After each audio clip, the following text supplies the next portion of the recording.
En los muros donde dos civilizaciones colisionaban, donde el Islam y el cristianismo se enfrentaban, una mujer del Oriente y un hombre del Occidente encontraron el único territorio neutral que existía: sus corazones.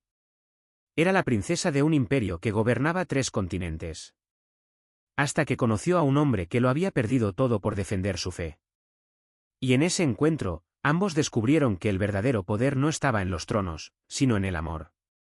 El año era 1600. Los muros fronterizos del Imperio Otomano brillaban bajo el sol de Estambul. Y en esa frontera maldita, donde la sangre cristiana y musulmana se mezclaban en la tierra, nació una historia que cambiaría el curso de 2 imperios. Ayşe Nasrin Sultán era la hija favorita del sultán Murad III, criada en los palacios de Topkapi entre mármol, oro y fuentes de agua cristalina. A los 23 años, poseía todo lo que una mujer podría desear en el Imperio Otomano: belleza de leyenda, poder político, educación refinada en poesía persa y caligrafía árabe. Pero desde su infancia, había sentido algo que sus sirvientas nunca comprendieron: una sensación de prisión disfrazada de privilegio. Ayşe, debes aprender a sonreír sin mostrar los dientes, le había dicho su madre cuando era niña. Una princesa debe ser misteriosa como la luna, nunca tan brillante como el sol. Así creció Ayşe. Con sonrisas controladas, con pensamientos guardados, con un alma que ardía de deseos prohibidos mientras su cuerpo permanecía inmóvil en los aposentos del harén. Su padre, el sultán, había planeado su matrimonio con el príncipe de Estambul desde que nació. Un matrimonio político que consolidaría la dinastía, que uniría 2 líneas de poder. Ayşe nunca había protestado. Una princesa otomana no protestaba. Una princesa aceptaba. Pero por las noches, cuando sus sirvientas dormían, Ayşe subía a las azoteas del palacio y miraba hacia la frontera occidental, donde rumores decían que existía un mundo diferente. Un mundo donde las mujeres podían elegir. Donde el corazón tenía voz. Una noche, esos rumores cobraron forma de hombre. Marcus de Valencia había nacido en los campos de Andalucía, hijo de un caballero cristiano que perdió todo en las guerras religiosas de España. A los 36 años, Marcus era lo opuesto a la civilización, un soldado endurecido, cicatrizado, de ojos que habían visto demasiada muerte.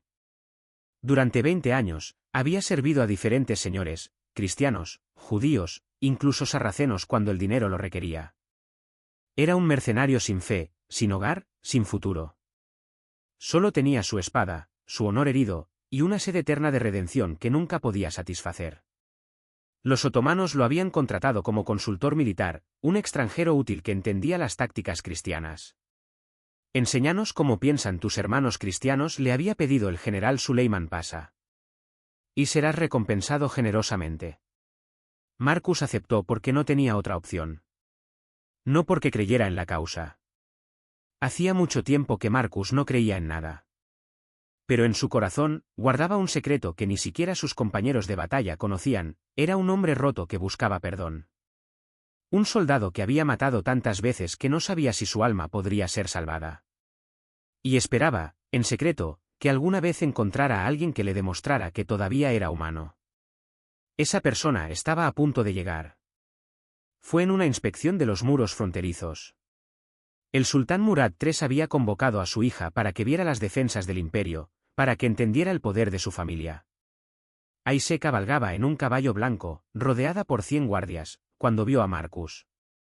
Él estaba en los muros, revisando las posiciones de defensa. Su cabello rubio brillaba bajo el sol, en marcado contraste con los turbantes otomanos que lo rodeaban. Su cicatriz facial, que recorría desde su ceja hasta su mandíbula, le daba la apariencia de un demonio en los cuentos que sus niñeras le habían contado.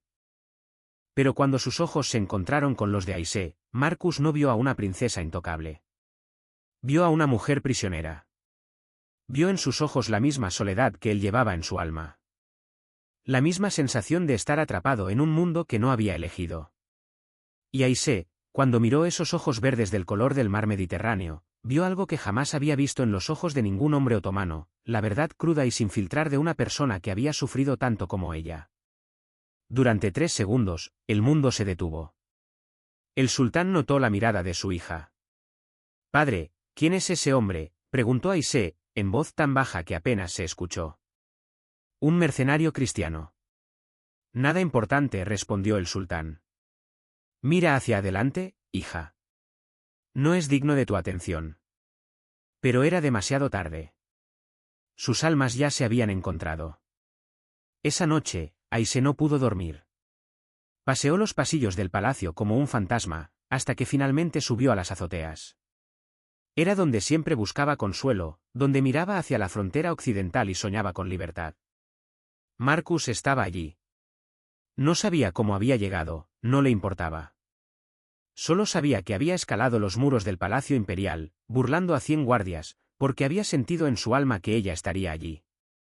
¿Cómo te llamas?, preguntó Aisé en voz baja, con el corazón acelerado de puro terror y emoción. Marcus, respondió él. ¿Y tú? Aisé. Aunque eso no importa. Mañana seré la esposa de otro hombre, y entonces ni siquiera ese nombre me pertenecerá. Marcus se acercó, lentamente. No como un soldado. Como un hombre que había perdido todo y que, en ese momento, creía que podría ganarlo todo.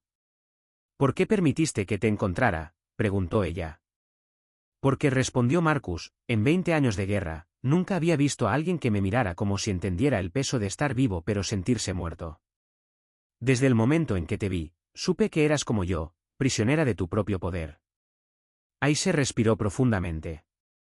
En ese momento, comprendió que estaba a punto de hacer algo que podría costarle la vida. Y no le importaba. Cuéntame sobre el mundo occidental, pidió. Cuéntame sobre los lugares donde las mujeres pueden elegir. Marcus se sentó a su lado, en ese tejado del Palacio Imperial, y comenzó a hablar. Habló sobre las montañas de Andalucía. Sobre los pueblos donde la gente vivía sin miedo constante a la muerte. Sobre la posibilidad de que una mujer y un hombre pudieran estar juntos sin que fuera un acto de traición política. ¿Es verdad?, preguntó Aisé, sus ojos brillando bajo la luna. No sé si es verdad, respondió Marcus honestamente. Pero podría serlo.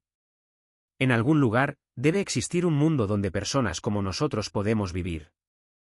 Durante horas, hablaron. Marcus contó sobre sus guerras, sobre los hombres a los que había matado, sobre la redención que buscaba pero nunca encontraba. Aisé contó sobre los muros del palacio, sobre la sensación de ser un objeto decorativo, sobre el anhelo que sentía por una vida que no estuviera predeterminada. Y cuando el amanecer comenzó a teñir el cielo de naranja y rosa, Marcus tomó la mano de Aisé. Te amo, dijo. Sé que acabo de conocerte, sé que es imposible, sé que esto podría matarnos a ambos.